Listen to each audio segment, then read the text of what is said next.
These were four angry white men who believed that they, white men in America, were the victims of reverse discrimination in the workplace. And they all told stories about how they were qualified for jobs, qualified for promotions. They didn't get them. They were really angry.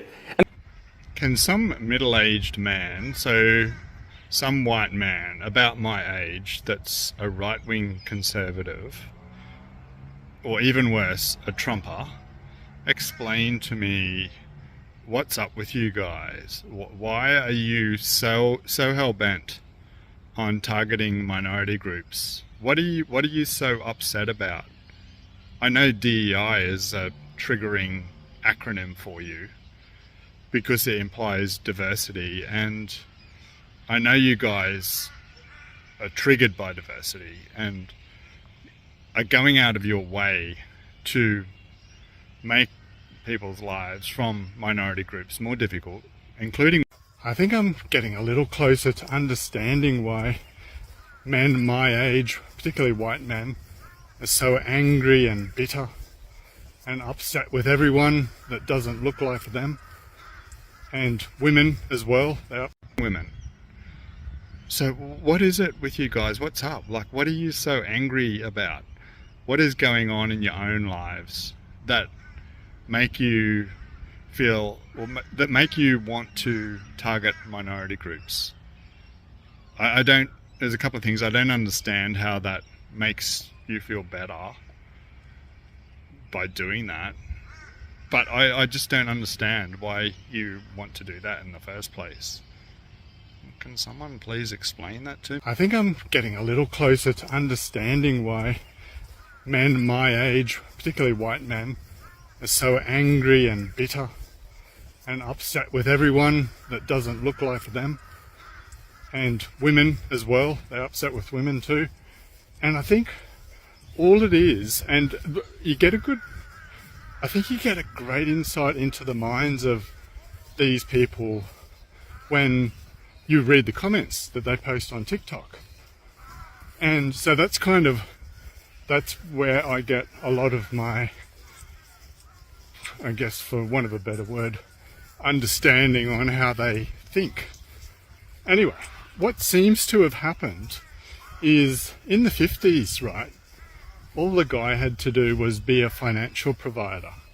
He could go to work, not offer any emotional support or vulnerability or awareness or intelligence, not bring anything emotional into a relationship. His component was purely financial. And that was fine in the 50s. It was great. Well, I don't think it was great, but that particular mindseted person would say that was great, and I think that's what they mean when... Welcome back to the channel, and I hope you are all doing good. Today we are talking about a growing sense of frustration among some older Americans who spent years believing that dramatic political change was just around the corner. And many of them supported candidates, movements, and campaigns that promised to completely transform the country. They were told that long-standing institutions would be overhauled, that cultural shifts would be reversed, and that America would return to what they considered a better era. But now, years later, many of these same supporters are discovering something surprising. Large systems do not change overnight. And across social media, radio shows, community meetings, and political forums, you can find people expressing anger and disappointment. They expected sweeping changes. Instead, they see many of the same institutions operating much as they did before. Government agencies still function. Courts continue making independent decisions. Businesses follow market trends. Demographic changes continue. Cultural shifts continue.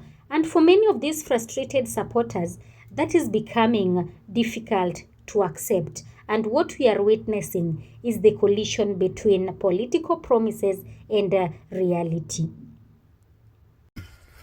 They say, I'll make America great again. I think it's kind of, that might be a period in time that they did consider great. Anyway, what's happened is women have proven themselves to be just as competent in that area as men, if not more so. So women are now amazing financial providers and well set up financially. A lot of women are, not all, but a lot. And that's unsettling for the average white man with an emotional IQ of a piece of wood. Because those women now no longer need a man to be a provider. It's purely that they would enter into a relationship as an equal, not as, and potentially the guy could be dependent on the woman, which makes me chuckle. Anyway, so what's happening is guys are realizing that they bring fuck all to the table, and they don't offer anything that women can't do for themselves and probably do better. So they're now confronted with this cold, harsh reality of women don't want or need them for that reason, and they're floundering. They don't know what to do. I mean, the answer is very simple. They could evolve and spend some time getting to become emotionally intelligent, perhaps. Maybe get in touch with their feelings. Could be something they might look at. But no, these particular people, these guys, they won't do that. That's too hard. So what they do instead is they blame everyone else. Blame women. Blame minorities. Blame DEI. And that's the other thing. All DEI has done has removed the advantage that they've had for so many years, where they could be a lazy ass, no-hoper, nothing going for them except that they're white and they're a man and they're in the club. So they waltz on into a job without ever having proved themselves or even deserving that position. And now they've lost that advantage. And that's the other reason why they're so angry. So you're stuck with the angry white men. And the source of that is quite real. They have every reason to be angry. There's a lot to be angry about. But here I don't quite agree with the last speaker. I don't think people know what to be angry about. What has been created by this half century of massive corporate propaganda is what's called anti-politics. So anything that goes wrong, you blame the government. Well, okay, there's plenty to blame the government about. But the government is the one institution in which that people can change. It's the one institution you can affect by participation without institutional change, right? That's exactly why all the anger and fear is directed against the government. The government has a defect. It's potentially democratic. Corporations have no defect. They're pure tyrannies.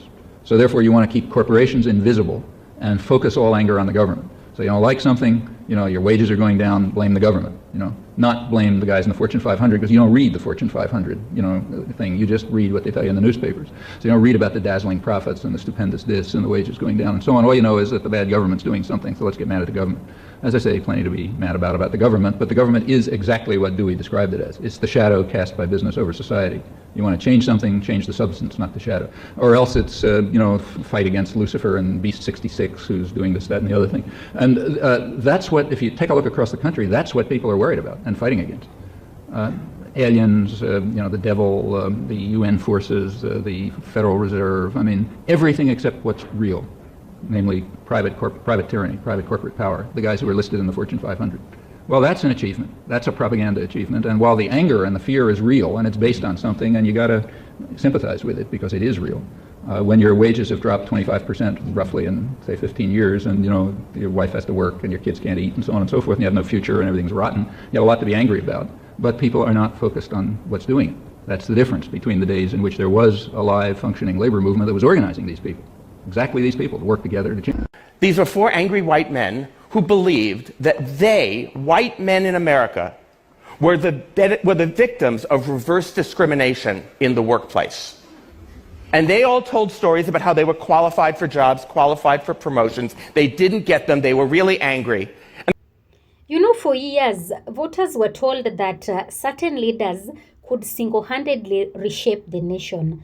Campaign speeches often painted a picture where one election would solve decades of problems. But governing is rarely that simple.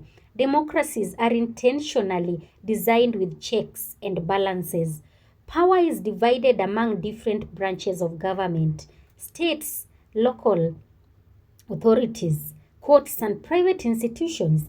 And as a result, even when leaders want dramatic change, they often encounter resistance from laws, from procedures, public opinion, and also competing interests.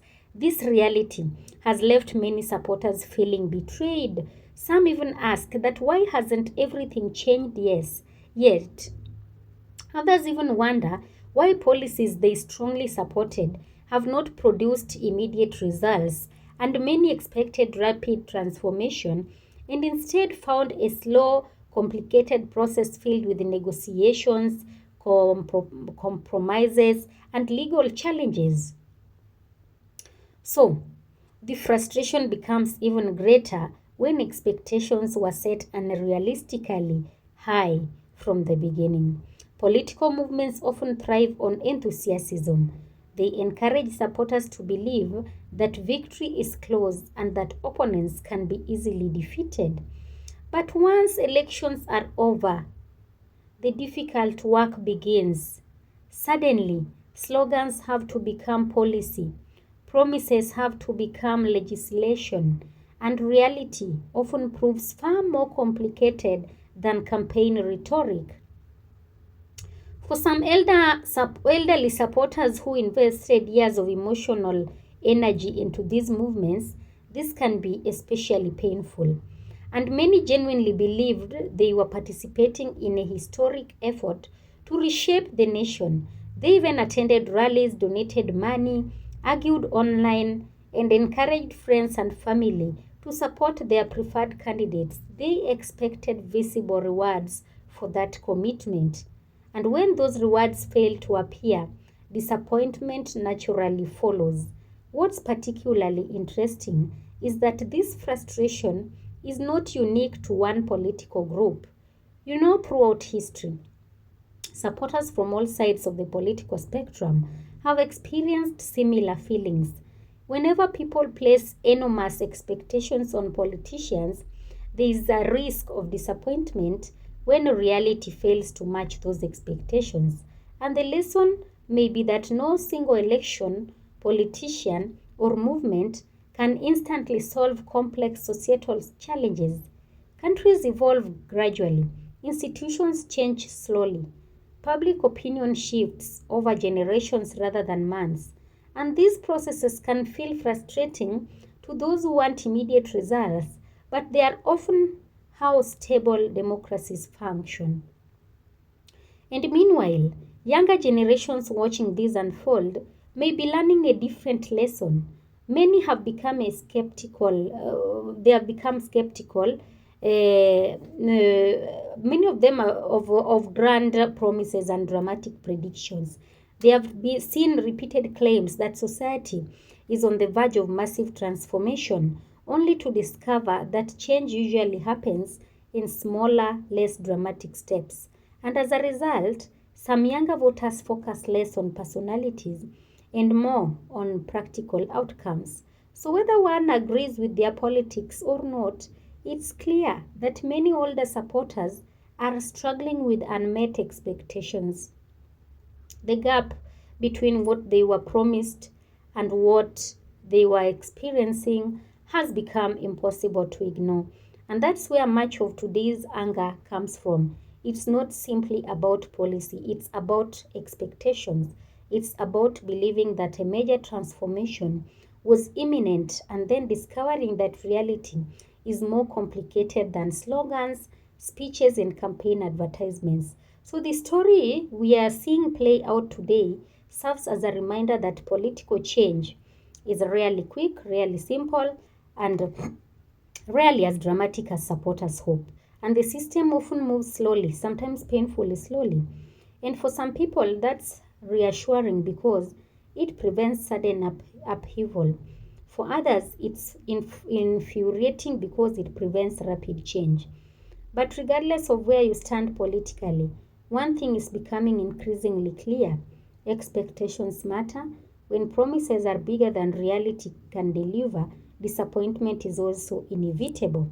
And for many frustrated supporters today, that disappointment is turning into anger as they realize that the system they hope to dramatically transform remains far more resistant to change than they ever imagined. So what do you think? Are these frustrations justified, or were expectations simply set too high from the beginning? Let us know in the comments, and don't forget to like, subscribe, and turn on notifications for more commentary and analysis. Thank you, be blessed, peace be with you. Until the next one. In case you have not subscribed, please continue subscribing. All credit belongs to the original creators of the video. See you in the next one. The reason I'm telling you this is I want you to hear the title of this particular show. It was a quote from one of the men. And the quote was, "A black woman stole my job." And then it was my turn to speak. And I said, I have just one question for you guys. And it's about the title of the show. A black woman stole my job. Actually, it's about one word in the title. I want to know about the word my. Where did you get the idea it was your job? Why isn't the title of the show "A Black Woman Got the Job" or "A Black Woman Got a Job"? Because without confronting men's sense of entitlement, I don't think we'll ever understand why so many men resist gender equality. We think this is a level playing field. So any policy that tilts it even a little bit, we think, oh my God, water's rushing uphill. It's reverse discrimination against us. So let me be very clear. White men in Europe and the United States are the beneficiaries of the single greatest affirmative action program in the history of the world. It is called the history of the world.